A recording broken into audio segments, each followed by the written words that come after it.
Hello everyone, welcome to Peyatra news YouTube channel. TSPSC job అప్డేట్కి సంబంధించినటువంటి చాలా ముఖ్యమైనటువంటి న్యూస్ ఇది.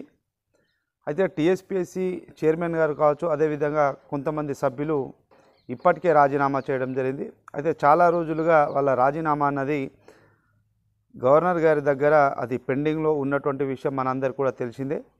అయితే కాసేపటి క్రితమే వాళ్ళ యొక్క రాజీనామాను ఆమోదించినట్టుగా రాజ్భవన్ వర్గాలు అయితే మనకు తెలపడం అయితే జరిగింది. ఇప్పుడే ఆ న్యూస్ అనేది బయటికైతే వచ్చింది. సో ఇప్పుడు నెక్స్ట్ ఏం జరగబోతుందంటే టీఎస్పీఎస్సీ సభ్యుల నియామకం అనేది జరగబోతుంది. సో టీఎస్పీఎస్సీ చైర్మన్ కానీ అదేవిధంగా మిగతా సభ్యుల యొక్క నియామకం అనేది ఇప్పుడు అతి త్వరలో జరగబోతుంది. ఈ పార్టీకే వాళ్ళ యొక్క నియామకం కూడా జరగాల్సి ఉంది. కాకపోతే అది ఎందుకు జరగలేదంటే మనందరూ కూడా తెలిసిందే, వాళ్ళ యొక్క రాజీనామాను గవర్నర్ గారు అది ఇంకా ఆమోదించకపోవడం వల్ల ఆ విషయంలో కాస్త జాప్యం అనేది అయితే జరిగింది. అయితే మనం ఇంతకంటే ముందే ఒక వీడియో అనేది చేయడం జరిగింది.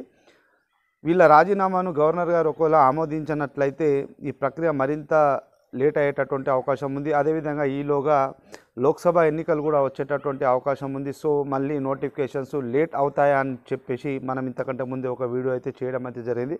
సో ఇప్పుడు అటువంటివి జరిగేటటువంటి అవకాశాలు అయితే చాలా తక్కువగా కనిపిస్తున్నాయి. వీళ్ళు రాజీనామా చేయడం జరిగింది, అదేవిధంగా రాజీనామాని ఆమోదించారు కాబట్టి కొత్త చైర్మన్ అదేవిధంగా సభ్యుల యొక్క నియామకం, ఆ తర్వాత త్వరలోనే గ్రూప్ 1 కానీ గ్రూప్ 2 కానీ గ్రూప్ 3 కానీ కొత్త నోటిఫికేషన్లు వచ్చేటటువంటి అవకాశాలు అనేవి 100% అయితే మనకైతే కనిపిస్తూ ఉంది. సో ఇది ఇప్పటి ఒక ముఖ్యమైనటువంటి అప్డేట్.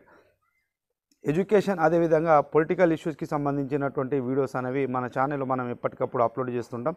మీరు ఇంకా మన ఛానల్ని సబ్స్క్రైబ్ చేసుకున్నట్లయితే ఛానల్ని సబ్స్క్రైబ్ చేసుకోండి, అదేవిధంగా వీడియోని లైక్ చేసి షేర్ చేయండి. Thank you for watching this video.